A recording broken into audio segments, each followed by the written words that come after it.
Manusia ini terlena, lupa dengan masa yang akan datang. Dia sibuk dengan masa dia sekarang ini. Dia sakit ke dokter, hatinya sakit nggak diobatin. At-takatsur, banyak-banyakan harta.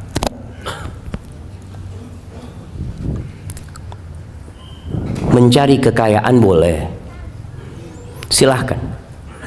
Antum bekerja, mencari dunia tapi untuk akhirat. Namun yang namanya takatsur ini akan sampai suatu titik antum itu sudah nggak butuh sama duit. Antum kalau buka berangkas besi antum lihat rekening antum sudah cukup sampai umur antum 100 tahun.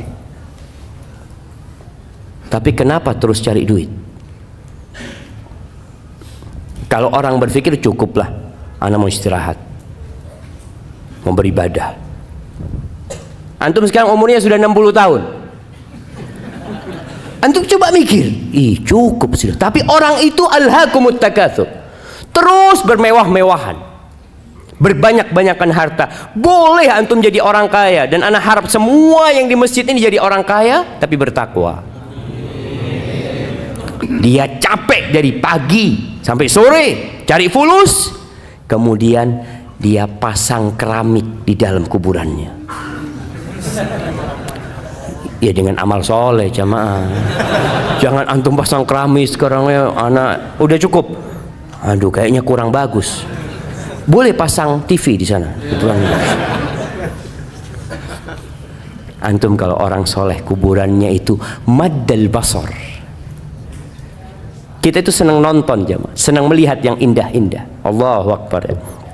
Anak kadang kala pegang HP sama anak-anak, melihat tempat-tempat yang indah. Ya Allah, bagus banget. Nanti antum di kuburan itu akan dibukakan jendela, antum bisa melihat surga Allah Subhanahu wa taala.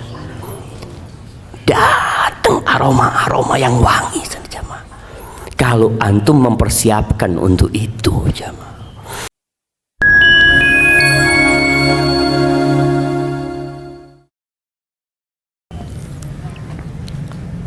Assalamualaikum warahmatullahi wabarakatuh.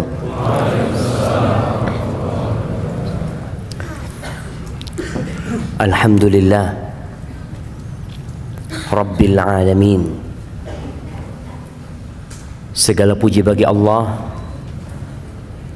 Rabb, pemilik, pencipta, pengatur alam semesta ini. Indonesia hanya bagian kecil dari kerajaan Allah Azza wa Jalla. Bumi tempat kita berdiri di atasnya itu milik Allah Azza wa Jalla. Allah menciptakan bumi ini untuk satu tujuan,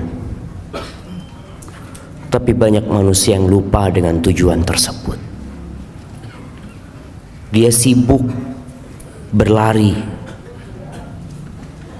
dia sibuk berkejar-kejaran, mencari sesuatu yang kalau didapat dia tinggal. Wabihi nasta'in ala umurid dunya waddin. Dan dengannya kita minta pertolongan. Kepada Allah kita minta pertolongan dalam menghadapi urusan dunia kita dan urusan agama kita. Ana punya banyak masalah dalam kehidupan ini, baik dalam urusan ibadah ana, dan ana juga punya masalah dalam urusan dunia ini. Bersama rekan-rekan kita, teman-teman kita, ada yang punya masalah sama atasannya, sama perusahaannya, urusan dunia. Kepada siapa kita meminta pertolongan? Kepada yang punya bumi ini, Allah Azza wa Jalla. Mau urusan itu besar, urusan itu kecil, hanya kepadanya kita minta pertolongan. Wassalatu wassalam ala sayyidil mursalin wa imamil muttaqin qaidil ghurril muhajjalin sayyidina wa maulana Muhammad wa ala alihi wa ashabihi ajma'in. Salawat dan salam semoga senantiasa tercurahkan untuk penghulunya para utusan Allah,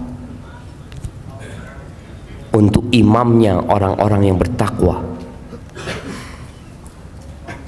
untuk yang termulia di antara umat manusia yang kelak menjadi pemimpin di padang mahsyar untuk orang-orang yang beriman, baginda Nabi kita Muhammad sallallahu alaihi wasallam, yang hari ini hari Jumat jemaah, harinya bersolawat buat Nabi alaihi salatu wassalam.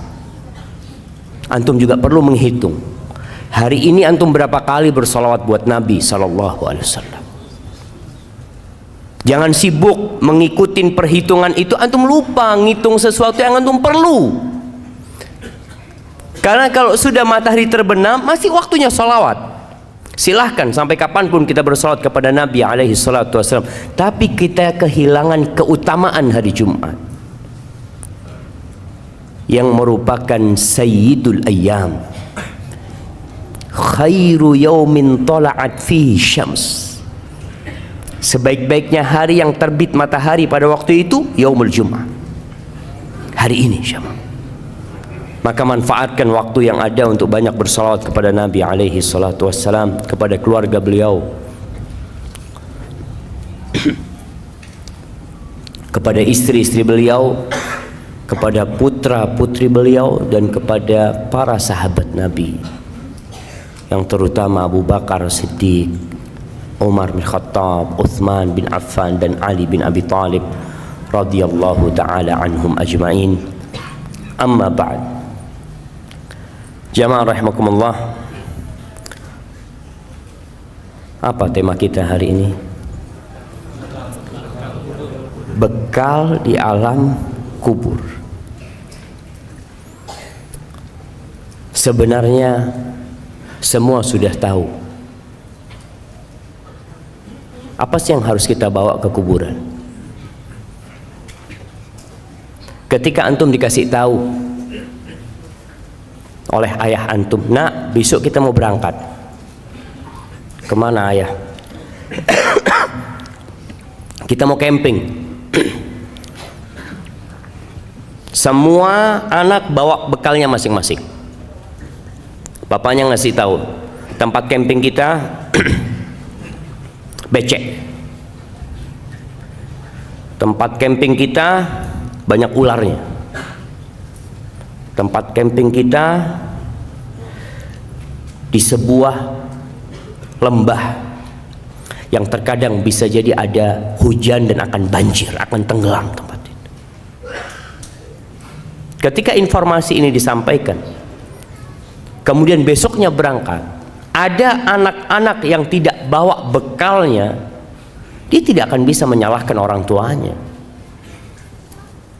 Ketika sampai sana dia nggak bawa tenda, sampai sana dia udah tahu nanti gelap gulita, dia nggak bawa penerangan, dia nggak bawa lampu. Salahnya siapa? Salahnya dia. Dan kalau bicara kuburan, kita udah tahu kuburan itu seperti apa.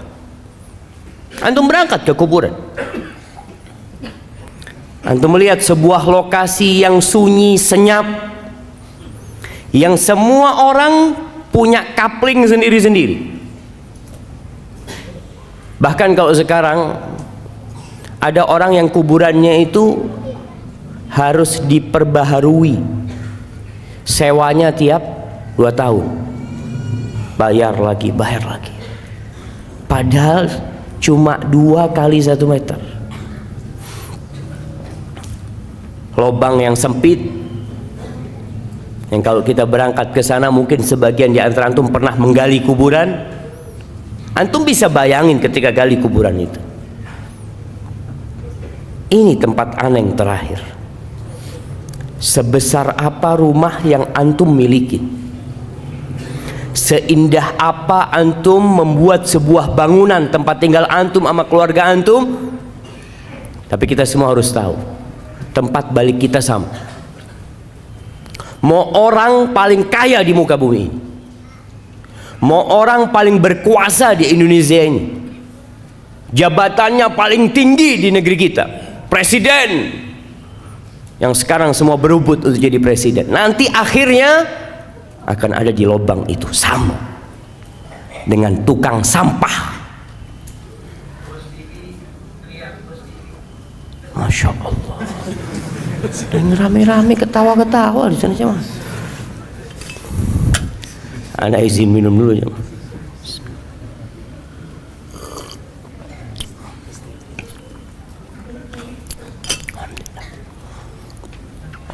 Orang yang paling kaya, yang naik Mercy, naik mobil paling mahal, nanti sama dengan orang paling miskin di muka. Dia akan ada di tanah sana. Itu kuburan. Nggak ada yang nemenin, sama. Orang kaya mati, akankah ada ajudan dia yang ikut tinggal di kuburan? Yang mati umpamanya jenderal bintang 4, anak buahnya 3, ajudannya. Ketika dikuburkan, adakah satu yang setia sama dia? Komandan, anak akan tetap ada di sini. Bohong. Sama. Semuanya sama. Di malam hari kita biasanya kalau lagi kesepian kita bisa cari teman. Tapi antum akan sendirian. Teman-teman antum akan melanjutkan perjalanan ini. Dan suatu hari langkahnya akan berhenti dan ikut bersamamu di alam kubur sana. Jamaah rahimakumullah, kalau kita melihat dahsyatnya kuburan, walaupun kalau kita melihat dari luar biasa-biasa aja sih Ustaz. Seorang tabi'in yang bernama Ubaid bin Umair, dia pernah berkata, innal qabra la yaqulu, kuburan itu akan berbicara. Kita tahu bahwasanya jari-jari kita akan berbicara, tempat-tempat sholat kita akan menjadi saksi. Kata Ubaid bin Umair mengatakan, innal qabra la yaqul ya ibna Adam. Dia akan mengatakan kepada anak Adam, wahai anak Adam, madza a'datta li, apa yang sudah engkau persiapkan untuk aku? Alam ta'lam anni baitul ghurbah, apakah engkau nggak tahu aku ini rumah pengasingan? Wa baitul wahdah, rumah tempat sendirian engkau di sini nantinya. Wa baitul akala wa baitud dud, tempat serangga-serangga, tempat cacing, segala macam. Ini loh kuburan. Dia ngasih tahu sama kita apa yang kau persiapkan. Kalau kita lihat manusia sibuk membangun rumahnya, kamarnya, jangan rumahnya, dia punya rumah, oke biasa rumahnya, dia punya kamar, dia hiasin, dia bikin keramik khusus, dia pasang wallpaper, tiap tahun diganti wallpapernya, dia pasang AC, karena dia ingin nyaman di situ. Dan kuburan udah kasih tahu, aku ini tempat sendirian, nggak ada siapa-siapa engkau di sini. Engkau persiapkan apa yang kau persiapkan untuk sendirian di sini?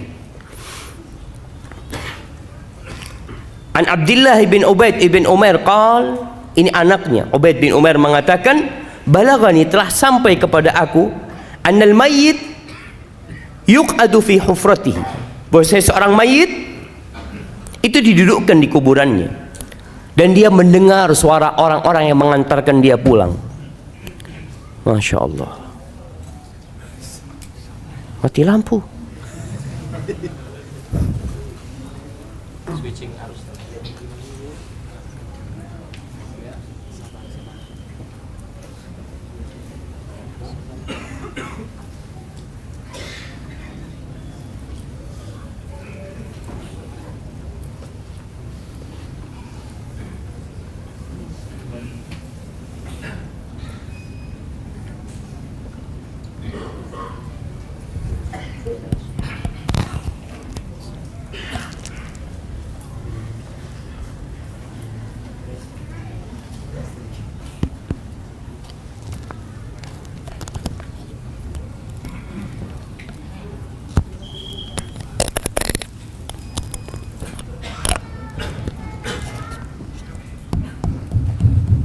Masya Allah. Sampai mana? Sampai kuburan. Akhirnya kuburan itu berkata kepada orang yang ada di dalamnya, wayahak ibnu Adam, celaka engkau Adam, dengarkan nih, alaysa qad hudzirtani wa hudzirta dhiqi, engkau kan udah dikasih tahu aku ini tempat yang sempit loh. Engkau tuh diperingatkan tentang aku, bahwasanya aku baunya busuk. Engkau udah tahu ini tempat yang menyeramkan. Hadza ma a'adtu laka, ini yang aku siapkan untuk engkau di sini di kubur. Terus yang kau siapkan apa? Umar bin Abdul Aziz rahimahullahu taala, kita tahu seorang khalifah yang zuhud, yang sebelumnya dia orang yang kaya raya, yang mewah hidupnya. Tapi di akhir hayatnya Allah berikan hidayah kepada Umar bin Abdul Aziz, sehingga dia menjadi khalifah yang adil, yang disegani, yang zuhud. Ketika menjadi pimpinan tertinggi umat Islam, awalnya dia hanya gubernur kota Madinah, kemudian jadi pemimpin tertinggi umat Islam pada waktu itu, yang ibu kotanya di Damaskus. Semoga Allah melepaskan Damaskus dari tangan orang-orang Syiah.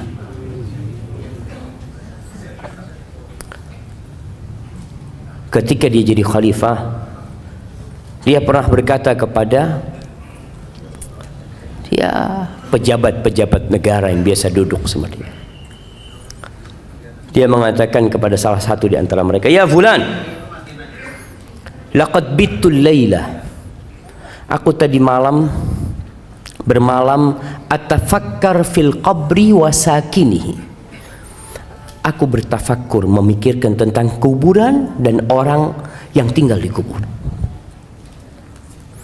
Innaka law ra'aital mayyit ba'da thalathin fil qabr, engkau kalau melihat kondisi mayit setelah 3 hari di kuburan, lastauhashta min qurbihi ba'da tulil unsi minka binahiyatihi, engkau akan ketakutan untuk dekat sama orang itu setelah 3 hari.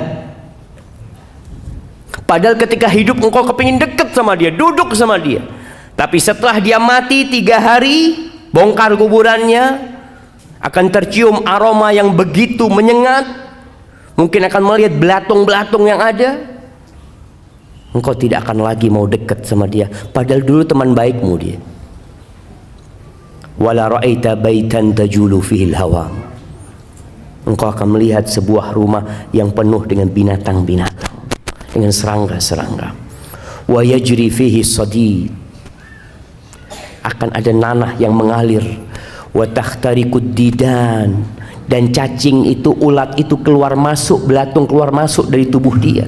Ma'a taghayyurir raiha, dan aromanya yang tidak nyaman. Wa balal akfan, kafannya juga sudah rusak.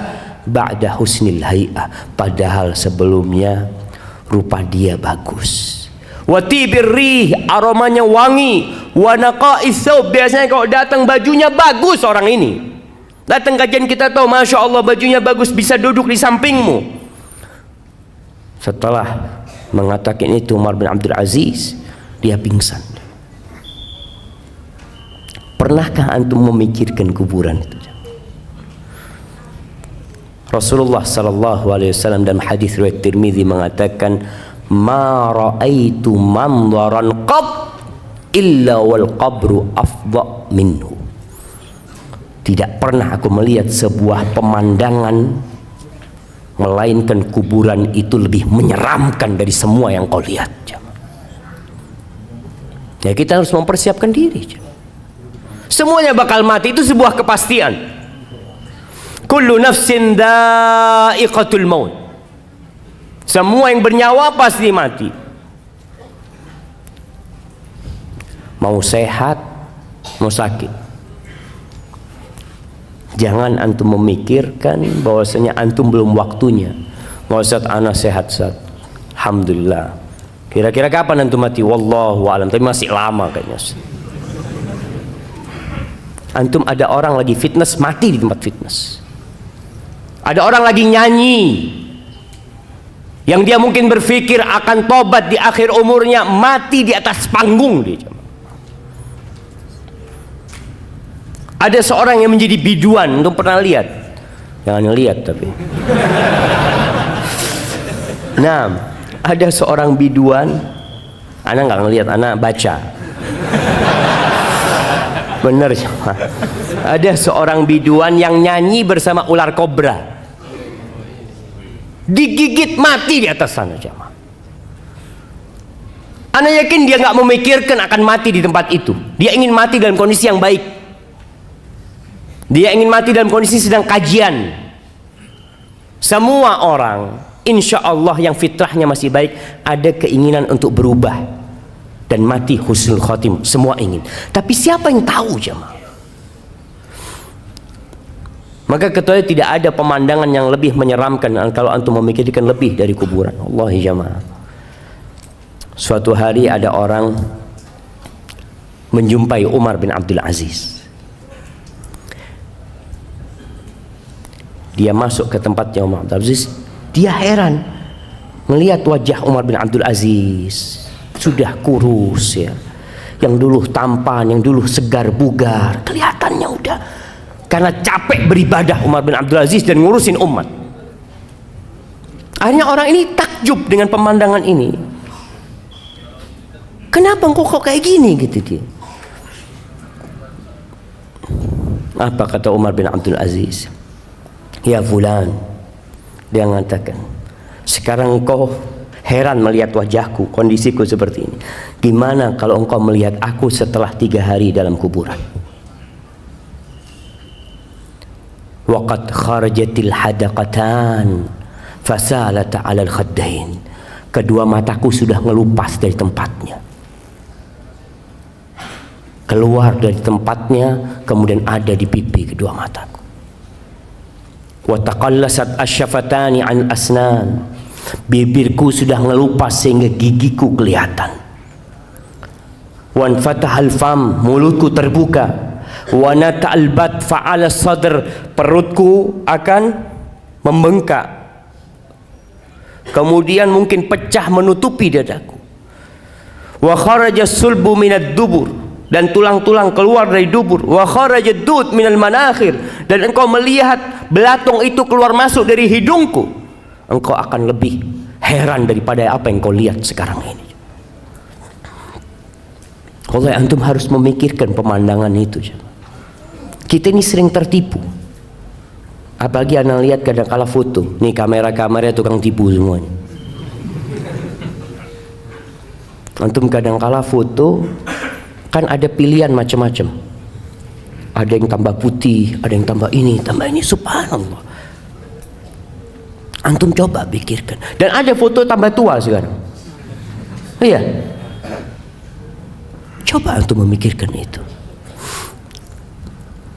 Rasulullah sallallahu alaihi wasallam tiap hari, pagi dan petang, tiap sholat, beliau senantiasa berlindung dari azab kubur.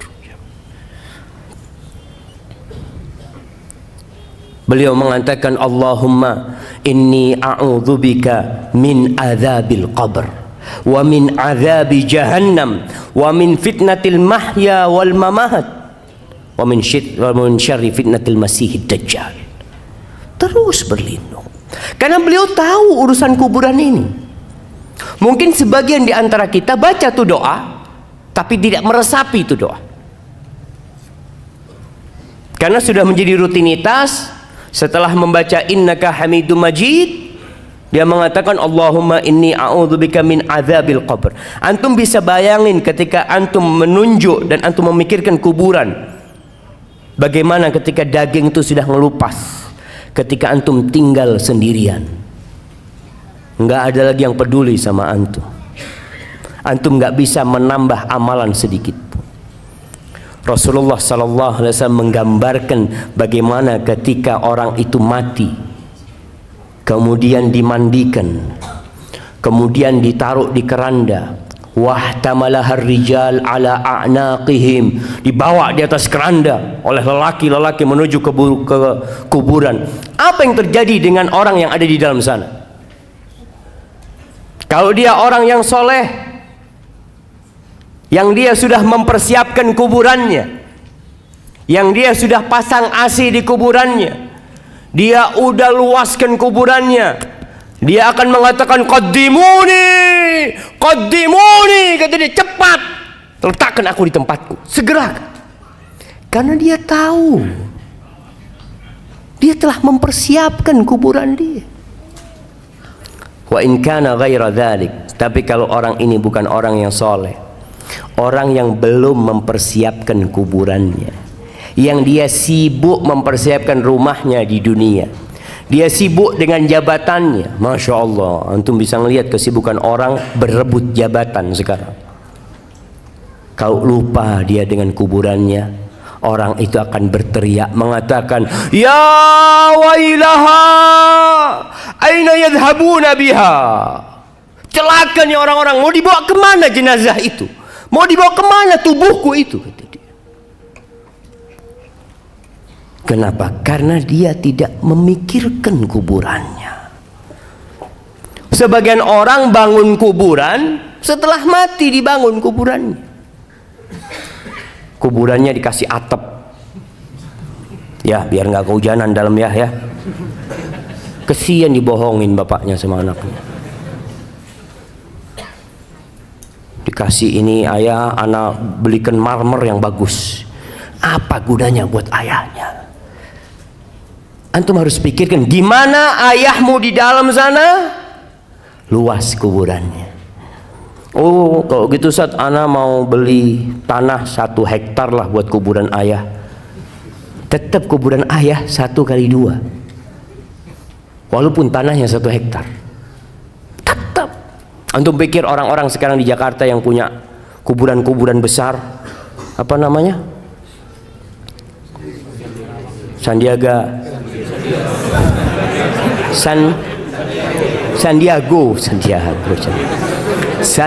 Hill. Nah, antum katanya Masya Allah rumahnya luas besar. Pertanyaannya, dia dikuburkan berapa besar tempat dia? 1x2 tetap sesuai dengan jasadnya. Pikirnya kalau dikasih luas gitu dia malam bisa keluar gitu ya, Masya ana bisa jalan-jalan. Nggak ada jamaah. Manusia terlena jamaah. Allah menyebutkan hal itu.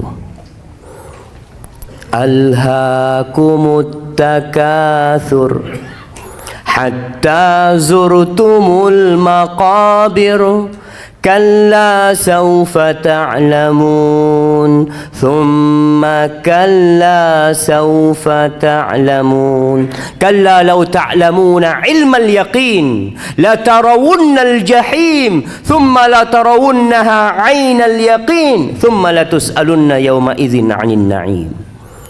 Manusia ini terlena, lupa dengan masa yang akan datang. Dia sibuk dengan masa dia sekarang ini. Dia sakit ke dokter, hatinya sakit nggak diobatin. At-takatsur, banyak-banyakan harta.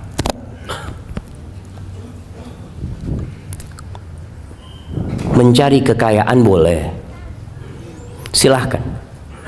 Antum bekerja, mencari dunia tapi untuk akhirat.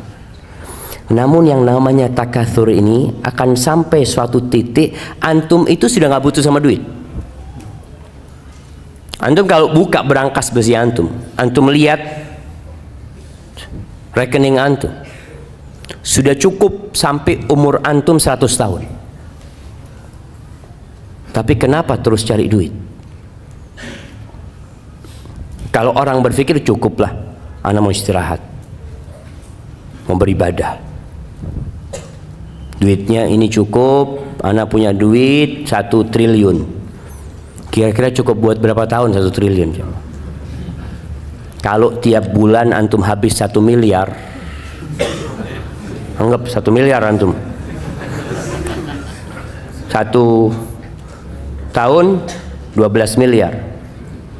10 tahun 120 miliar. Cukup lah. Berapa tahun jemaah? 80 tahun kira-kira. Nah, antum sekarang umurnya sudah 60 tahun. Antum coba mikir, ih cukup sudah. Tapi orang itu alhaakumut takatsur, terus bermewah-mewahan, berbanyak-banyakan harta. Boleh antum jadi orang kaya, dan ana harap semua yang di masjid ini jadi orang kaya tapi bertakwa. Dia capek dari pagi sampai sore cari fulus, kemudian dia pasang keramik di dalam kuburannya. Ya dengan amal soleh jamaah. Jangan antum pasang keramik sekarang ya anak udah cukup. Aduh kayaknya kurang bagus. Boleh pasang TV di sana. Antum kalau orang soleh kuburannya itu maddal basar. Kita itu senang nonton jamaah, senang melihat yang indah-indah. Allahu Akbar. Anak kadang kala pegang HP sama anak-anak, melihat tempat-tempat yang indah. Ya Allah, bagus banget. Nanti antum di kuburan itu akan dibukakan jendela, antum bisa melihat surga Allah Subhanahu wa taala. Datang aroma-aroma yang wangi jamaah. Kalau antum mempersiapkan untuk itu jamaah.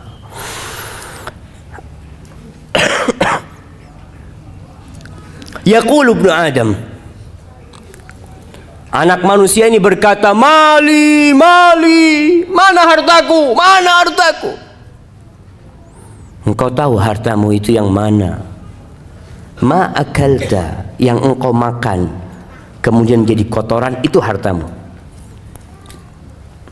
Wa ma labista fa ablait, kalau bicara yang kita miliki itu yang kita pakai, kemudian dia jadi usang. Wa ma tasaddaqta fa abqait, dan yang engkau sedekahkan lalu ini yang kau simpan. Ini jamaah, kalau bicara harta yang milik antum itu, antum coba sekali-kali ke kuburan lihat berapa fulus ana yang sudah taruh sini ya. Yang ada di brankas besi, yang ada di ATM antum, itu bukan milik antum. Bisa jadi milik antum, bisa jadi milik orang lain. Maka kenapa kita dianjurkan untuk ziarah kubur? Karena mengingatkan kepada akhirat, mengingatkan kepada kematian, sehingga antum bisa siap-siap. Antum kalau datang ke kuburan, antum berpikir, ana punya duit 100 juta, ana sedekah baru 10 juta, 90 juta antum tinggal kalau antum mati. Amr bin As, sahabat Nabi yang menaklukkan Mesir, sahabat Nabi yang memang masuk Islamnya agak terlambat, tapi perjuangannya untuk Islam setelah itu begitu dahsyatnya. Imam Muslim meriwayatkan dari Ibn Syamasa al-Mahri, seorang tabi'in. Ibn Syamasa mengatakan hadarna Amr ibn al-As wa huwa fi siyaqatil maut. Kita pernah menghadiri Amr bin As di rumahnya. Amr bin As dalam kondisi dia mau mati sudah, naza sudah. Fahawwala wajhahu ila al-ha'id yabki tawilan. Ini sahabat Nabi, dia menghadapkan wajahnya ke tembok. Ini orang-orang datang membesuk dia lagi sakit, dia malah menghadapkan wajahnya ke tembok, menangis yang panjang sekali tangisan. Wabnuhu Abdullah, anaknya bernama Abdullah bin Amr bin As, sahabat Nabi salah satu yang banyak meriwayatkan hadis, anak yang soleh, yang berbakti sama orang tuanya. Kita kadang-kala kalau punya anak soleh, oh insya Allah doakan abah nanti ya, siap abah sudah mati punya anak seperti kau. Lihat Abdullah Amr bin As, dia punya anak seorang sahabat yang soleh, dia menangis panjang. Anaknya berkata kepada ayahnya, ma yubkik, apa yang membuatmu menangis? wahai ayahanda, ama basyaraka Rasulullah sallallahu alaihi wasallam bikada, ama basyaraka bikada. Mulai disebutkan keutamaan-keutamaan abahnya. Bukankah Rasulullah SAW memberikan kabar gembira kepadamu tentang ini, tentang ini, tentang ini? Supaya abahnya berhenti menangis, supaya dia merasa senang dengan apa yang diucapkan oleh putranya. Apa kata Amr bin As? Qala wa huwa fi dhalika yabki wa wajhu ila al-ha'id. Qala thumma aqbala biwajhi. Terus bapaknya ini ngadep ke sana, tapi akhirnya menoleh kepada kita. Faqala, lalu dia memberikan wasiat kepada orang-orang yang ada di kamar itu. Inna afdal mimma tu'addu alayya syahadatu an la ilaha illallah wa anna Muhammadar Rasulullah sallallahu alaihi wasallam. Sesungguhnya yang paling mulia yang dipersiapkan untuk aku, yang aku persiapkan itu adalah syahadat la ilaha illallah dan Muhammad Rasulullah SAW. Ini memang bekal utama seorang untuk kematian. Man kana akhiru kalamihi la ilaha illallah dakhalal jannah. Barang siapa yang akhir ucapannya la ilaha illallah, niscaya masuk surga. Ini bekal yang utama. Tahu Amr bin As dengan hal itu. Walakinni, tapi dia cerita, masalahnya aku ini beda. Aku punya masalah dalam kehidupan ini. Qad kuntu ala atbaqin thalath. Aku itu, hidupku ini di 3 fase. Fase yang pertama, dia cerita, qad ra'aituni, aku telah melihat diriku. Ini orang yang suka menghisab dirinya. Dia akan sibuk dengan kesalahan dirinya daripada dengan kesalahan orang lain. Dia akan disibukkan dengan menambal kekurangan-kekurangan dirinya daripada dia menambal kekurangan orang lain. Amr bin As tahu dengan dirinya. Dia bercermin. Maka dia mengatakan, qad ra'aituni, aku telah melihat diriku, ma minan nasi min ahadin abghad ilayya min Rasulillah SAW. Di fase yang pertama itu, tidak ada satu manusia yang lebih aku benci daripada Rasulullah SAW. Bagaimana bencinya Amr bin As kepada Nabi SAW. Wala ahabbu ilayya min an astamkina minhu fa'aqtulahu. Dan bagaimana ambisiku pada waktu itu bisa membunuh Nabi SAW. Falau mittu ala tilka tabaqah lakuntu min ahlin nar. Andai kata aku mati dalam fase itu, niscaya aku jadi penghuni neraka, pasti sudah, kata dia. Kemudian di fase kedua, thumma ja'alallah al-islam fi qalbi. Kemudian Allah memberikan hidayah kepada aku, menjadikan Islam di hatiku. Lihat bahasanya, Amr bin As mengatakan, Allah yang bagi Islam sama aku. Jangan merasa antum telah berbuat baik sama Allah Azza wa Jalla. Jangan merasa seakan-akan, oh alhamdulillah ana ini gara-gara ana Ustaz, alhamdulillah masjid ini jadi bagus. Ana yang punya peran besar, masjid ini jadi ramai jamaahnya. Jangan bilang seperti itu. Katakan Allah Azza wa Jalla yang memberikan hidayah kepada orang-orang sehingga datang ke rumah Allah ini. Fa'ataitu Rasulullah SAW. Lalu aku mendatangi Rasulullah SAW. Liubayi'ahu, untuk berbaiat kepadanya. Dia berbaiat, menyatakan masuk Islam, mengucapkan janji setia kepada Nabi SAW. Faqultu ubsut yaminak ya Rasulullah. Ketika aku datang menyumpai Nabi SAW, aku mengatakan, ya Rasulullah, berikan tangan kananmu kepadaku. Fabasata yadahu. Nabi SAW memberikan tangannya kepada aku. Thumma inni qabattu yadi. Tapi ketika itu nggak jadi. Aku menarik tanganku. Nggak jadi bersalaman dengan Nabi SAW. Faqala malak ya Amr. Kenapa engkau? Kok engkau urungkan niatmu? Faqultu aradtu an ashtarit. Aku mau kasih persyaratan. Ini orang mau masuk Islam mau kasih persyaratan. Subhanallah. Kenapa? Dia tahu siapa dirinya.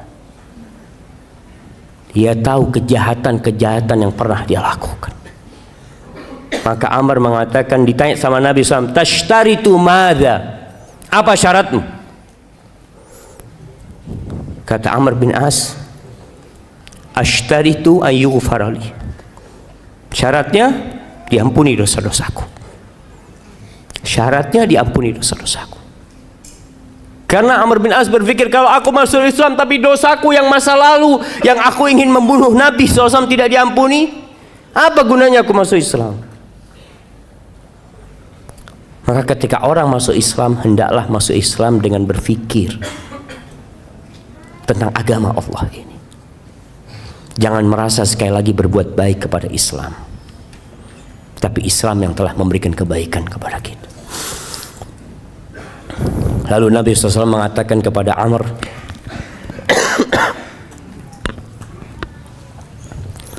ama alimta ya Amr annal Islam yahdim ma kana qablah. Wahai Amr, apa engkau enggak tahu kalau seorang dengan masuk Islam, semua dosa-dosa dia dihapuskan. Wa annal hijrata tahdim ma kana qablah, dan hijrah itu menghancurkan dosa-dosa masa lalu. Hijrah dengan fisiknya, hijrah dengan hatinya, dosa-dosa masa lalu dia selesai. Wa annal hajj yahdim ma kana qablah. Haji itu juga sebuah amalan yang menghapuskan dosa-dosa yang sebelumnya. Lalu Amr bin As menyebutkan tentang dirinya lagi.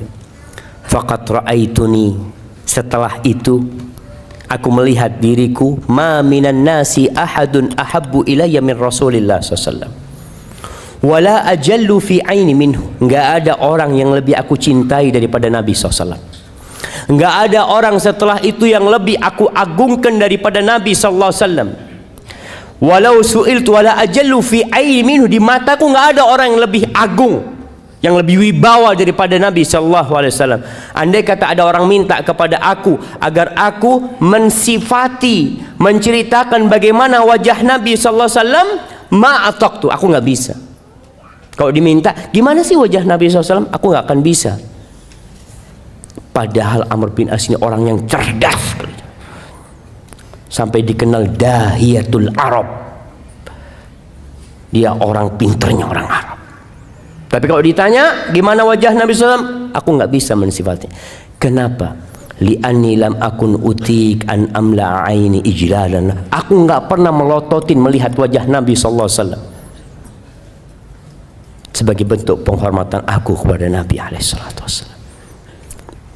Falau mittu ala tilka tabaqah, kalau aku mati pada fase itu, rajautu an akuna min ahli jannah, aku berharap aku menjadi penghuni surga. Fase pertama masuk neraka, kalau mati di fase kedua, ia berharap, dia tidak mengatakan dia akan menjadi penghuni surga. Rajaut, seorang mukmin ketika beribadah kepada Allah antara takut dan harap, harap cemas. Aku berharap kalau aku mati pada waktu itu, kita itu jemaah kepingin mati dalam kondisi taat. Antum berharap mati dalam kondisi sedang sholat, sedang ngaji, sedang baca Al-Quranul Karim, sedang umroh. Sebagian orang berangkat umroh kepingin tidak balik lagi supaya dia dicabut nyawanya di sana. Tapi tahu-tahu sampai Jakarta lagi, astagfirullah, sampai Jakarta lagi. Iya, ada orang yang kepingin karena mati husnul khotimah. Harapannya seperti itu ketika mati dalam kondisi berihram. Thumma wullina asya' ba'd. Setelah itu, ini yang aku takutkan. Setelah meninggalnya Rasulullah SAW, kita dikasih kekuasaan. Ini buat para penguasa, para pejabat, apa saja kekuasaanmu. Biasanya orang kalau duduk di jabatannya mulai berubah. Yang awalnya di soft pertama, akhirnya jadi imam buat orang-orang masbuk.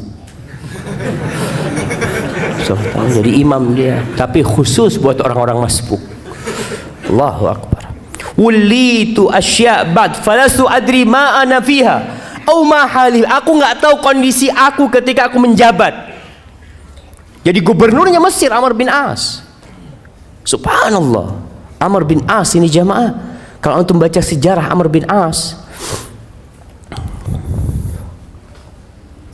pada waktu menyerang Mesir, di perjalanan itu dia berhasil menghadang rombongan anaknya Muqawqis, raja Mesir pada waktu itu.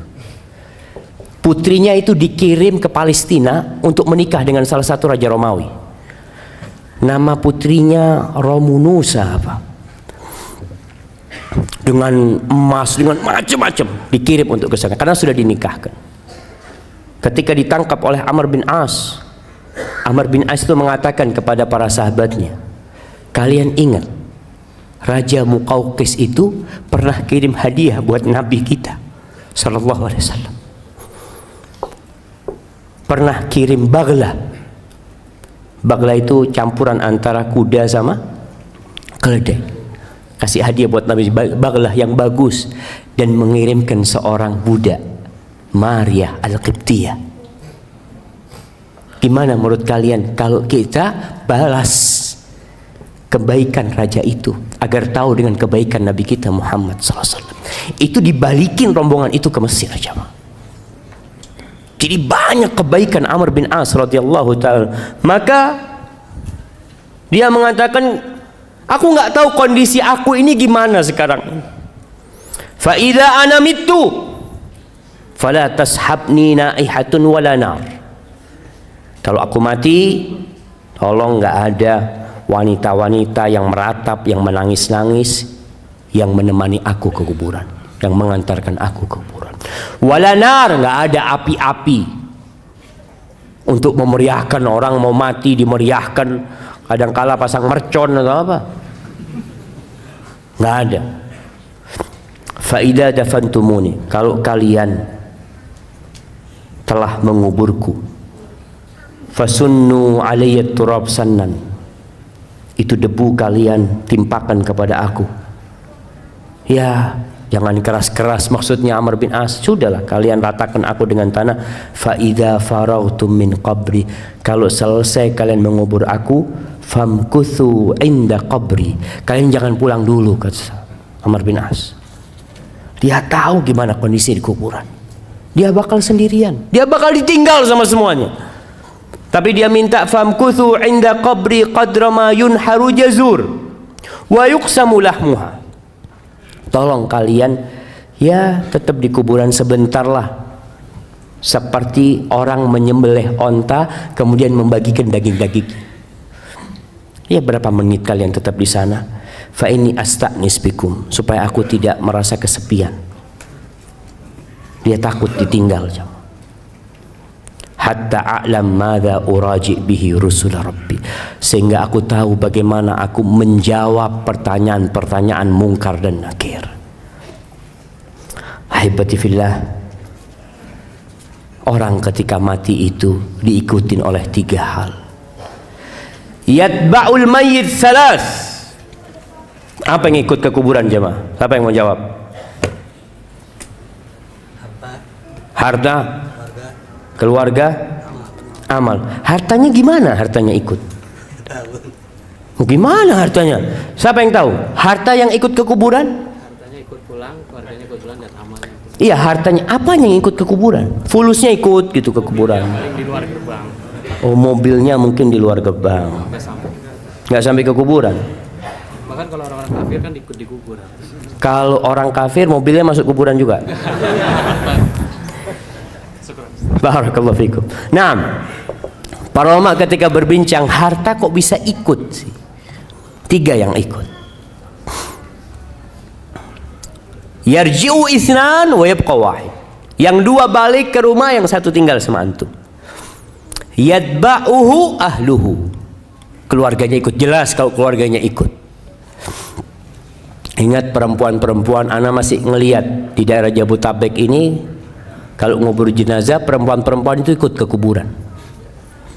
Nggak usah lah antum anti bagi perempuan tinggal di rumah.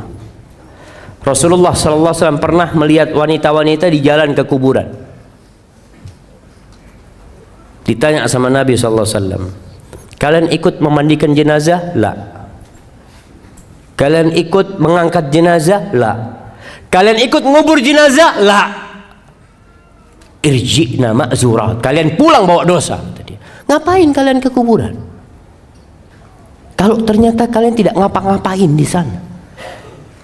Yang ada nangis-nangis ya di kuburan, akhirnya pingsan, orang nggak ngurusin jenazahnya, ngurusin istrinya ini. Apalagi kadangkala, subhanallah, perempuan ini jamaah. Semoga Allah memberikan hidayah kepada perempuan-perempuan dan kepada antum juga semua, pada kita semuanya. Anak kadangkala, Allahu a'lam, Allah yaghfir lana dzunubana, melihat perempuan di kuburan itu masih pakai lipstik. Astagfirullah, mau ke kuburan pakai lipstik jemaah. Kadangkala maka keluarganya ikut, anaknya ikut, pamannya ikut, keponakannya ikut, masya Allah. Sebagian anak ya, nasihat anak buat anak yang tinggal di luar kota, kalau orang tuanya meninggal dunia, suruh kuburkan segera tanpa nunggu antum.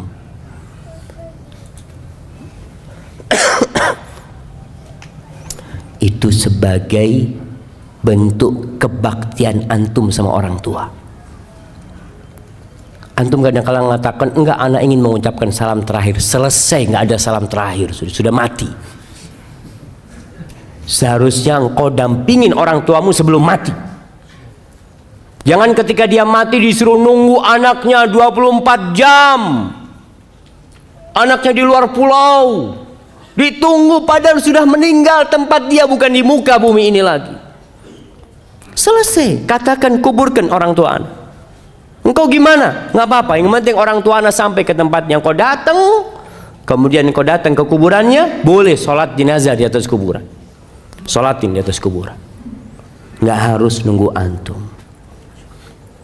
Keluarganya ikut, wa malu, hartanya ikut. Para ulama ketika berbincang tentang hartanya yang ikut ini mengatakan, ini dulu itu ada budak.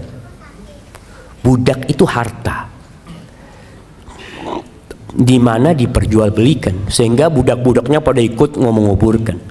Tapi juga ada yang ke kuburan naik kendaraan, mungkin ada yang dinaikkan kereta atau apa ke kuburan, mungkin kalau sekarang pakai mobilnya ikut. Dan yang ketiga, bisa jadi dia diikutin sama hartanya karena dia orang kaya. Antum lihat kalau orang kaya mati, masya Allah, kuburannya itu rame, masjid rame. Sampai pernah ada seorang jemaah cerita, temen ini nggak tahu di Bekasi atau di mana, dia cerita ada salah satu ikhwan meninggal dunia, disolatkan di sebuah masjid, rame yang nyolatin jemaah. Salah satu jamaah masjid tanya, ini orang kaya dari mana yang mati? Kenapa Pak katanya? Iya, berarti kan bisa ngasih amplop kepada semua yang sholat itu. Subhanallah, nggak tahu itu di mana jamaah. Ada yang pernah sholat jenazah dapat amplop? Ada yang pernah? Angkat tangan. Mana jamaah? Dapat berasan tuh, masya Allah. Kasih sini. Jadi ngambil berasnya di mana tuh?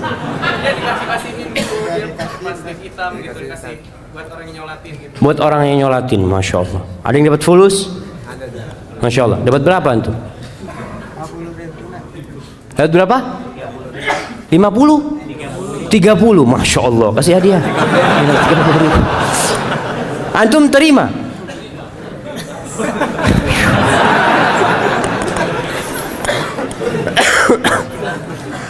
Iya, tadi ketika orang kaya raya banyak yang nyolatin karena dia orang terhormat di kampungnya, ikut. Tapi selesai itu pulang. Wa yabqa wahid, yang tinggal di kuburan itu tinggal satu, yaitu amalan dia. Ketika orang-orang pergi, amalan itu akan datang sama dia. Kalau dia orang soleh, Amalan itu datang dalam wujud seorang manusia yang tampan, wajahnya indah, pakaiannya bagus. Dia perlu teman di kuburan sana. Lalu ditanya sama orang yang sudah di kuburan, man anta? Wajhuka alladhi ya'ti bil khair. Wajahmu ini wajah orang baik gitu loh. Dan bajumu baik, kata dia. Kata orang ini, ana amaluka saleh. Aku amal solehmu, kata dia. Kemudian kuburan yang sempit itu yumaddu lahu maddal basar. Dibentangkan sepanjang mata memandang, lebih luas daripada rumah dia di muka bumi. Kalau orang punya rumah, ya rumahnya masih tertutup tembok ya, tapi di kuburan sepanjang mata memandang luas dia. Kemudian dibukakan tadi jendela, dia melihat ini tempatmu di surga, kata dia. Lalu orang yang soleh ini akan mengatakan, dauni, biarkan aku kasih kabar kepada keluargaku supaya nggak nangis lagi mereka sudah. Kata dia, engkau tinggal di sini, selesai sudah urusanmu dengan dunia. Tapi kalau amalnya amal soleh, amal toleh, amal buruk, sama juga akan diam di situ. Datang seorang dengan wajah yang menyeramkan, dengan aroma yang busuk. Lalu orang ini di kuburan melihat orang itu ketakutan, mengatakan, mana anta? Kamu siapa kamu? Wajahmu wajah yang mendatangkan keburukan, aromamu busuk. Apa kata orang ini? Ana amaluka taleh. Aku amalanmu. Engkau dulu yang beramal aku seperti ini. Lalu kuburan itu disempitkan buat dia dan dibukakan jendela menuju ke neraka, sehingga datang kepada dia panasnya neraka itu. Lalu orang ini mengatakan, Rabbi la tuqimis sa'a, ya Allah jangan didirikan kiamat ya Allah. Karena dia tahu kalau kiamat terjadi maka dia akan masuk ke sana. Ahibati fillah, apa yang perlu kita amalkan agar kuburan kita jadi raudhatun min riyadil jannah, dari taman-taman surga, menjadi sebuah taman yang indah. Selama kita hidup kita harus mempersiapkannya. Maka secara global semua amal soleh, jadilah antum orang yang semangat mengamalkan semua amal kebajikan.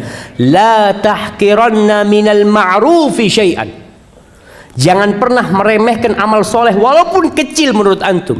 Walau antalqa akhaka biwajhin taliq, walaupun engkau hanya berjumpa dengan saudaramu dengan wajah yang berseri-seri. Ini buat teman-teman yang udah ngaji. Antum setelah ngaji itu seharusnya senyum antum lebih banyak kepada tetangga, kepada rekan-rekan antum, supaya masyarakat di kampung itu merasakan antum nih jadi baik sekarang setelah hijrah. Jangan cuma pasang jenggot terus matanya mulai melototin. Nah ini kayaknya masuk neraka. Antum jadi astagfirullah. Antum siapa antum? Maka tunjukkan kepada orang kalau antum orang yang penuh dosa, sehingga antum tawadhu, tidak melihat orang lain melainkan antum mengira orang itu lebih baik dari diri antum, sehingga antum akan berbuat baik sama orang lain. Senyum, apa saja amal kebajikan. Lihat sampah antum buang, orang kampung jadi lihat antum ini, masya Allah, kalau fulan datang jalan itu bisa bersih. Bawa sapu nggak apa-apa, antum sapu. Ini satu amalan yang mungkin buat antum ringan. Ana masih ingat dengan sebuah cerita di Jogja sana jemaah. Seorang ustadz yang cerita, ada seorang wanita tua habis asar itu dia ke musola dekat rumahnya. Di depan musola itu ada pohon mangga atau pohon apalah, lupa waktu itu satu cerita. Jadi perempuan tua ini datang membawa tongkat yang ujungnya ada pakunya. Dia itu datang ke musola, di halaman musola dia tusukin itu daun mangga itu daun apa lupa, ditusukin satu persatu lalu dibuang ke sampah sampai bersih. Remaja masjid bingung sama wanita tua ini. Kenapa wanita tua ini kok nggak bawa sapu aja ya? Disapu kan lebih cepat. Akhirnya suatu hari sebelum perempuan itu datang sama remaja masjid, disapu itu daun cuma. Bersih pelataran masjid ini. Wanita tua itu datang, menangis dia jemaah. Menangis orang itu. Bingung akhirnya remaja masjid, kenapa ya Allah, apa yang sudah kita lakukan? Ibu-ibu kan seharusnya gembira gitu loh, nggak capek-capek lagi nyapuin gitu kan. Seharusnya jazakallah khair, udah selesai, makasih banyak. Apa kata ibu tua ini? Ana itu dengan setiap daun yang ana ambil itu, ana bersolawat buat Nabi SAW. Mungkin orang nggak tahu jamaah, tapi Allah tahu dengan amalan antum. Kita perlu punya amalan yang tersembunyi, yang tidak ada manusia yang tahu, yang mudah-mudahan itu yang menjadi penerang kuburan kita. Di antara amalan yang bisa membuat kuburan kita penuh dengan keindahan, disebutkan dalam hadis riwayat Muslim dari Salman Al-Farisi bahwa Rasul sallallahu alaihi wasallam mengatakan, ribatu yaumin wa lailatin khairun min siyami syahrin wa qiyami. Seorang yang berjihad di jalan Allah, yang menjaga perbatasan-perbatasan negeri Islam, dia berjaga-jaga di sana, itu lebih baik daripada dia puasa sebulan penuh, qiyamul lail sebulan penuh. Wa in mata ujriya alaihi amaluhu alladhi kana ya'mal. Kalau dia mati dalam kondisi seperti itu, amalan itu akan terus dikirimkan kepada dia pahalanya. Wa ujriya alaihi rizku. Rizkinya akan disampaikan kepada dia. Wa aminal fattan, dan dia akan selamat dari fitnah kubur nanti. Kemudian termasuk yang menyelamatkan dari azab kubur adalah orang yang mati syahid, di mana dia tidak akan difitnah di kubur. Cukup pedang-pedang yang terhunus yang mungkin menyebabkan dia takut dan kaget, itu menjadi fitnah dia di dunia, sehingga di kuburan dia akan diselamatkan. Kemudian membaca sebuah surat yang terdiri dari 30 ayat. Masya Allah. Al-Mulk, Masya Allah, kirimkan ke sana. Kata Nabi SAW, 30 ayat tashfa' li sahibiha hatta ghufira lahu. Ada 30 ayat yang akan memberikan syafaat kepada orang tersebut sehingga orang itu diampuni dosa-dosanya, yaitu suratul Mulk. Dianjurkan dibaca tiap malam. Antum baca suratul Mulk. Ada orang baca surat supaya kaya. Ini supaya anak dapat fulus banyak ini. Ingat, orang yang beramal untuk dunia Allah kasih. Allah kasih. Antum sodakoh untuk sembuh, Allah sembuhkan antum. Boleh, silahkan. Tapi jangan cuma minta dunia. Mintalah akhirat jamaah. Antum baca Quran, yakini dengan setiap huruf itu 10 kebaikan. Kemudian dengan setiap ayat itu seperti antum, Masya Allah, mendapatkan seekor onta yang gemuk. Dan untuk pahala antum di akhirat, insya Allah dunia ini Allah akan berikan kepada antum. Tapi kalau antum minta dunia, ya sudah dikasih urusan dunia, akhirat nggak dapat apa-apa. Karena antum memang hanya meminta dunia. Maka berusaha untuk memperbanyak amal soleh. Ziarah kubur.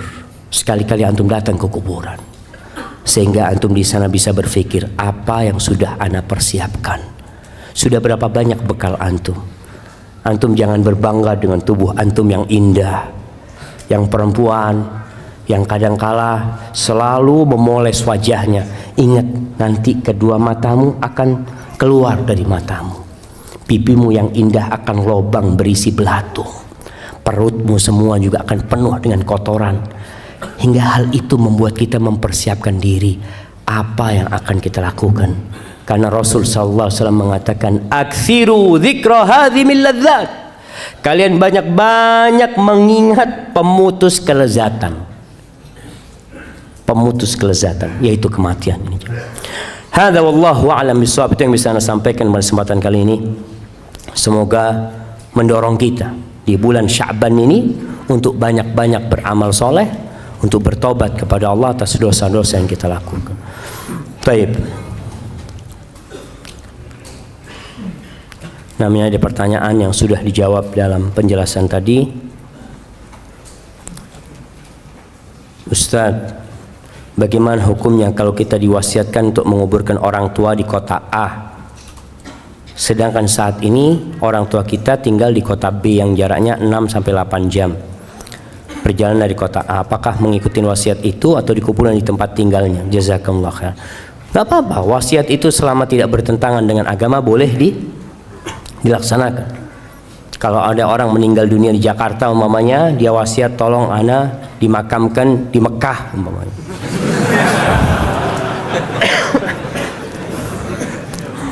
Kalau boleh fadol jemaah, artinya orang tua kepingin mau seperti itu. Dia ingin dimakamkan di Mekah, silahkan. Kalau dia berwasiat seperti itu. Tapi kayaknya kalau di Mekah sulit jemaah. Tapi kalau dia ana minta dimakamkan di kampung ana, sebagian orang meninggal di negeri kafir umpamanya, meninggal di Australia, dia berpesan tolong kalau ayah mati ayah makamkan di Indonesia. Padahal butuh waktu panjang, nggak apa-apa. Karena kadang-kala orang tua takut di sana itu nggak ada yang mendoakan nanti jemaah.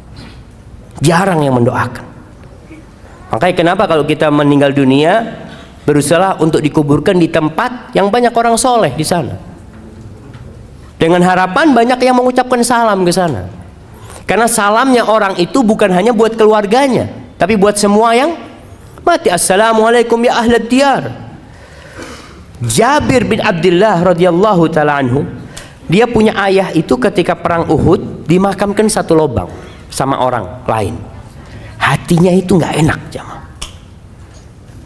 Dia nggak ingin ayahnya satu kuburan sama orang itu. Akhirnya dipindah sama Jabir bin Abdullah radhiyallahu taala anhu.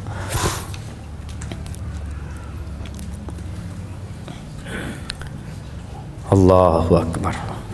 Ustadz, bagaimana hukumnya main game tapi aktor gamenya perempuan yang pakai bajunya tank top? Apa boleh Ustadz? Astagfirullah. Masa perlu ditanyakan apa boleh jemaah? Enggak boleh lah. Astagfirullah. Main game aja jemaah ini termasuk yang melalaikan. Termasuk yang melalaikan jamaah. Antum bisa bayangin kalau orang Indonesia main game, tutup Indonesia ini jamaah. Nah, dapat apa dia main game? Sehat Ustaz, alhamdulillah Ustaz. Anak periksa ke dokter itu jempol anak sehat Ustaz. Jempolnya doang yang sehat itu. Nah, wallahi bahaya game ini jamaah. Seharusnya dihilangkan game itu jamaah. Rabi ibn Khuthaim pernah anaknya minta izin sama putrinya, mengatakan, ayah aku mau main, ngomong sama ayahnya, anakku ngomong yang baik lah, jangan ngomong mau main. Akhirnya kata ibunya, kau ngomong sama bapak aku mau ngobrol sama teman-teman. Ya silahkan kata dia. Kenapa kalau dia nggak ngomong, tidak mau dengan kata-kata main, dia mengatakan permainan itu selalu dicela sama Allah Subhanahu wa taala. Kita itu harus serius menghadapi kehidupan ini. Tidak bermain-main jemaah. Orang subhanallah kerjanya main, game ini main terus. Tinggalkan game. Nasihat anak, tinggalkan game. Sudah bukan waktunya, antum harus serius. Antum kepingin perang, daftar jadi tentara. Ini kan game perang-perangan, tembak-tembakan ya apa? Daftar Pak, saya jadi sukarelawan. Kapan butuh perang kirim anak. Gak apa-apa anak mati, anak kepingin mati. Daripada antum main game yang gak ada gunanya. Gunanya gak ada. Waduh Ustaz dapat fulusnya dimurkain sama Allah SWT. Orang mikir bagaimana main game. Astagfirullah. Alhamdulillah anak gak suka main game. Alhamdulillah. Ada orang yang memang itu ujian dan cobaan buat dia jemaah. Ada perempuan suka main game. Akhirnya sampai sama suaminya main game bareng. Astagfirullah. Di rumah ana banyak sekali semut, kecoa dan kelabang. Sudah beberapa kali ana usir. Masya Allah, gimana antum ngusirnya? Dengan dibersihkan, disapu, dipel, masih saja Ustaz. Lalu sekarang anak semprot pakai baygon, anak lihat sedih sekali matinya mereka. Berdosa ke anak Ustaz. Ingat, semut itu termasuk binatang yang tidak boleh dibunuh. Ketika mengganggu boleh dibunuh, tapi selama tidak mengganggu, antum melihat ada semut lewat ya, ngapain ini, ambil baygon antum bunuh dia. Antum biar dia mau lewat, mau main kemana gitu, seperti itu. Nah, artinya kalau mengganggu boleh dibunuh. Tapi kalau kelabang sama kecoa boleh, dia termasuk serangga yang boleh lah dihilangkan, karena memang apalagi kelabang yang berbahaya itu. Ustadz, saya seorang istri yang sudah, Masya Allah, sudah, jangan ditaruh lagi ke atas. Ustadz, saya seorang istri yang sudah berhijrah, tapi suami saya belum. Dan untuk sholat 5 waktu nggak pernah Ustadz. Padahal saya selalu mengingatkan suami untuk sholat. Yang saya tanyakan, apakah masih ada surga di suami saya buat istrinya? Apa yang harus saya lakukan Ustadz? Nah,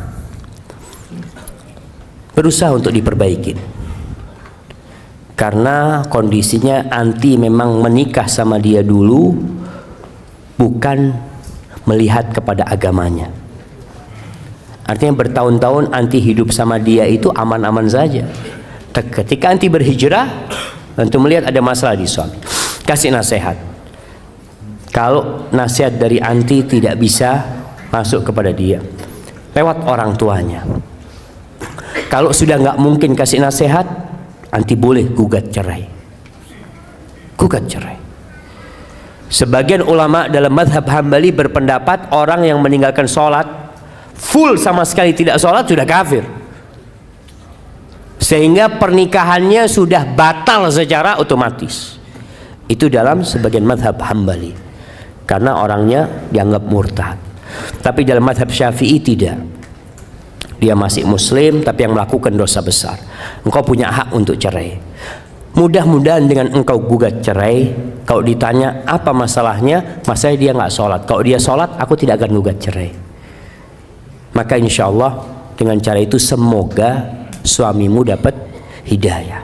Artinya tujuannya itu supaya suami berubah. Barakallahu fikum.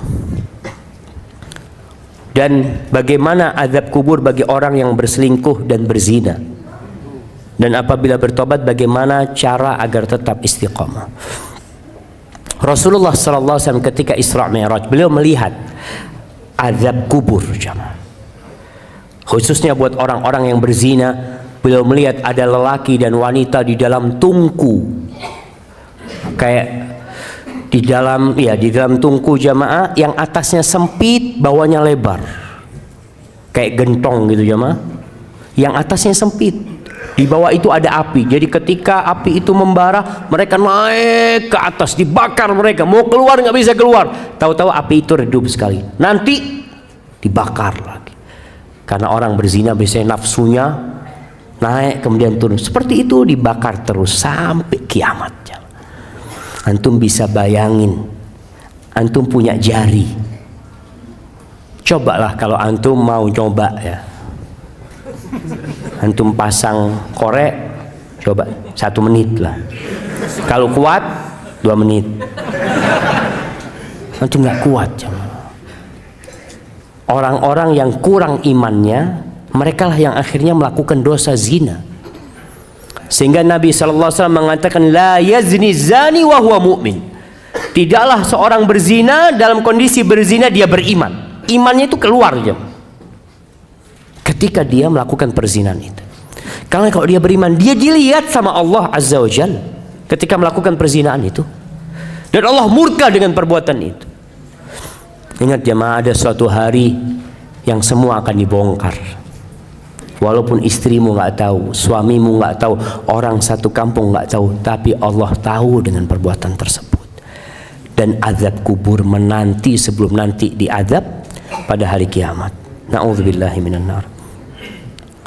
Assalamualaikum Ustaz. Apakah jika seorang ketika sudah meninggal di dalam kuburnya sempit dan gelap, masih memungkinkan bisa terang dan lapang berkat doa anaknya yang soleh. Nah, masih memungkinkan. Masih memungkinkan. Artinya seorang yang meninggal dunia memang amalannya putus kecuali 3. Yang pertama, ilmu yang bermanfaat. Nah, idza mata ibnu Adam, itu hadisnya. Ilmu yang bermanfaat, ilmu yuntafa'u bihi. Maka berusahalah antum punya ilmu yang bermanfaat. Apa contohnya? Ngajar ngaji antum. Artinya antum yang bisa ngaji, berangkat ke masjid, saya mau ngajar ngaji, nggak apa-apa, sudah orang-orang tua mau belajar sama saya mau ngajar ngaji. Atau ilmu umum yang bermanfaat, yang orang itu dapat manfaat dari ilmu tersebut, silahkan antum ajarkan. Yang kedua, sedekah jariyah. Sedekah jariyah, sedekah yang terus berlanjut jamaah. Bangun masjid, gali sumur buat orang, antum menyekolahkan orang, masukkan pesantren, anak biayain, dia berilmu, belajar dengan uang antum, insya Allah antum dapat pahala ketika dia ngajarkan ilmu tadi, karena antum sudah memberikan biaya kepada mereka. Jadi sedekah jariyah. Yang ketiga, awaladin salihin yad'ulahu, anak soleh yang mendoakan.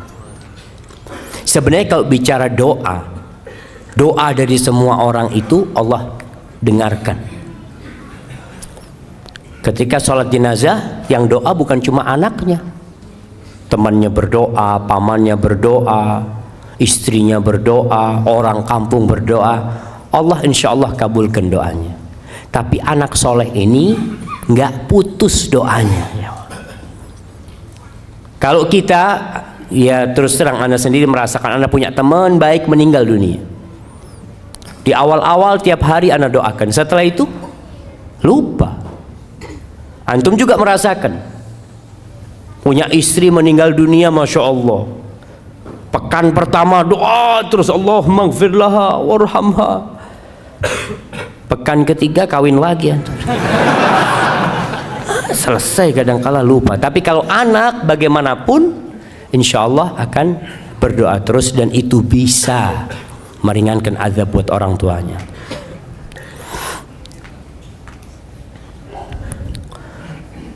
Bagaimana caranya agar di dalam pembicaraan tidak ada unsur ujub? Sebab Ustadz, saya adalah seorang guru yang suka ditanya tentang hal agama atau nasihat, lalu saya menjawab sesuai kapasitas ilmu agama yang saya miliki. Saya takut dalam penjelasan kepada orang yang bertanya itu saya ada unsur ujub yang saya tidak sengaja. Taib, ujub ini adalah berbangga dengan diri sendiri. Antum takjub dengan diri sendiri, lupa sama Allah Azza wa Jalla. Makanya ketika antum menjawab pertanyaan kepada orang, antum sampaikan, terakhir antum katakan wallahu alam, ana nggak tahu ya, bisa jadi jawaban ana benar, mungkin ana salah, Allah yang maha tahu. Artinya sandarkan kepada Allah subhanahu wa ta'ala. Jangan akhirnya seperti Qarun yang bangga dengan dirinya. Antum, oh saya ini memang mahasiswa teladan, makanya bisa jawab semua pertanyaan. Masya Allah. Akhirnya ujub. Sehingga antum ketika menjawab berusaha untuk menunjukkan bahwasanya ini yang ana tahu, wallahu alamnya. Bisa jadi yang ana sampaikan itu salah. Jadi untuk menghindari ujub itu memang kita diperintahkan untuk melihat kepada kekurangan-kekurangan kita. Yang mungkin hafal Quran 30 juz, coba engkau lihat berapa kali engkau berbuat dosa tiap hari. Yang mungkin ketika menjadi ustadz, menjadi khotib, menjadi imam, suaranya indah, bagus, ingat ketika engkau sendirian berapa banyak dosa yang engkau kerjakan, sehingga ketika itu hilang rasa ujub dari dirimu, karena engkau punya banyak dosa sebenarnya. Barakallahu fikum. Jamaah, anak izin minum dulu jamaah.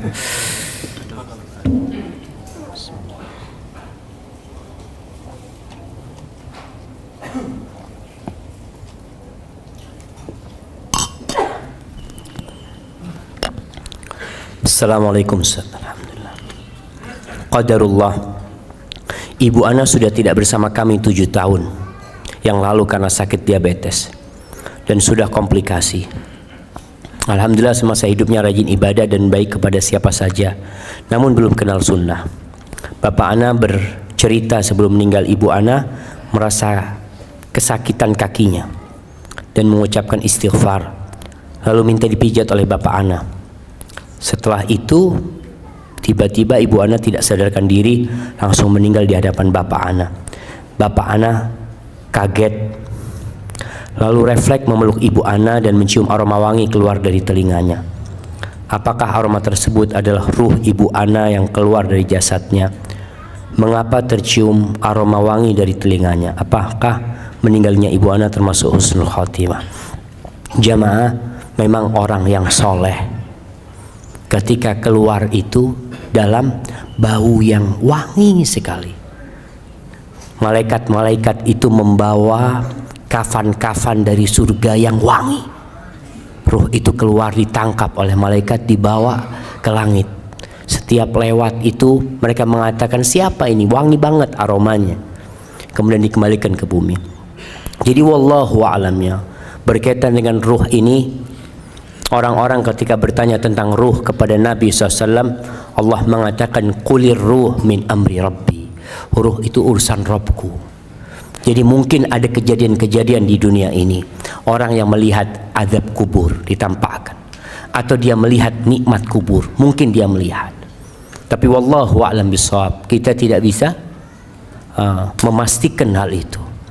Kadangkala ada orang kafir, kalau antum lihat dia di film-film dulu itu kafir tersenyum matinya, tapi wallahu a'lam, kita nggak tahu. Maka kita serahkan kepada Allah Azza wa Jal. Kalau tadi abah antum mencium aroma wangi dari telinga ibu antum, semoga ibu antum husnul khatimah ya, karena sebagaimana antum sebutkan tadi, dia termasuk orang yang baik. Hadza wallahu a'lam bishawab. Ustaz, bagaimana cara mengurangi ngambek kesal pada suami? Saat teringat akhirat dan alam kubur, ana takut jadi istri yang tidak taat. Na'udzubillah. Tapi ana suka kesal dan ngambek bila ada yang kurang berkenan. Bagaimana cara menguranginya? Nabi SAW sudah memberikan tips kepada kita, yaitu melihat kepada kelebihannya, melihat kepada kebaikannya. Kalau anti melihat kepada kekurangannya, semua punya kekurangan. Sebagian wanita mengatakan, aduh anak kepingin menikah sama fulan baik, menikah sama fulan. Dia tahu ternyata suaminya punya banyak kekurangan. Solusinya anti melihat kepada kebaikan dia. Kekurangan samalah anti punya kekurangan. Suamimu bukan malaikat dan engkau bukan bidadari. Dan lihatlah kepada kekurangan dirimu. Masya Allah. Kayaknya udah suruh berhenti anaknya semua.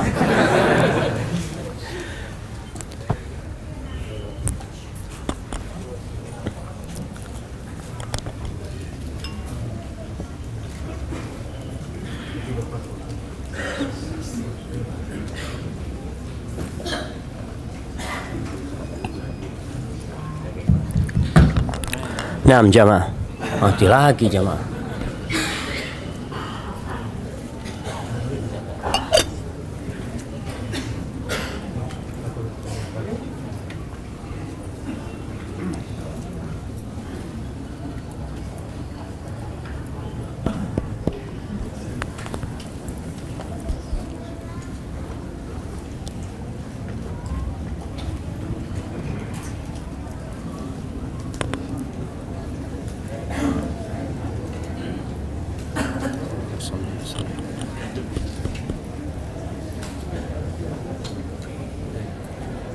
Penutup lah, masalah tutup.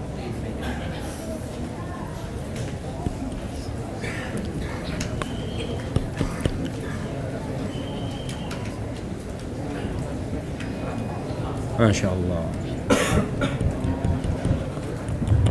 Nah, jadi lihatlah kepada kelebihannya, yang melihat kepada kekurangannya. Semoga dengan cara itu kita juga lihat kita juga banyak dosa lah. Semoga itu menghibur diri kita. Ini pertanyaan terakhir. Assalamualaikum Ustaz. Semoga Allah memberi rahmat untuk Ustaz. Amin. Apa hukumnya tidak menghadiri pernikahan walaupun kita diundang?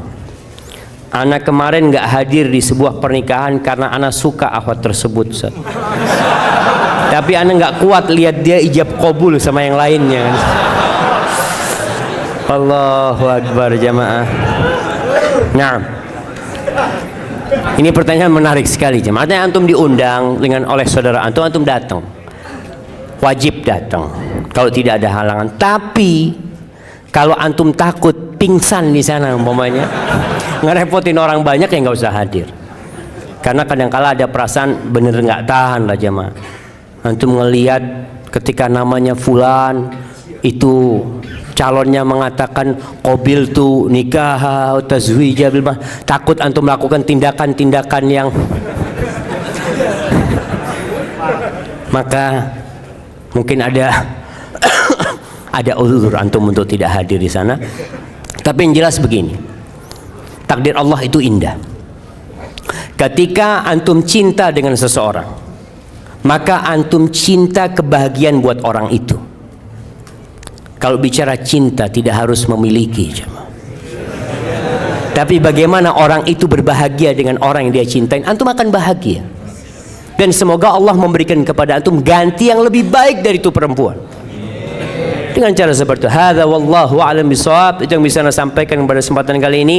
Apabila benar itu dari Allah Azza wa Jal, kalau ada yang salah dan kurang berkenan itu dari diri anak pribadi, Allah dan Rasulnya terbebaskan dari kesalahan itu. Jamaah ada sisa waktu untuk berdoa, untuk bersalawat kepada Nabi sallallahu alaihi wasallam. Jangan sia-siakan waktu yang ada. Subhanakallahumma wa bihamdika asyhadu an la ilaha illa anta astaghfiruka wa atubu ilaik. Wassalamualaikum warahmatullahi wabarakatuh.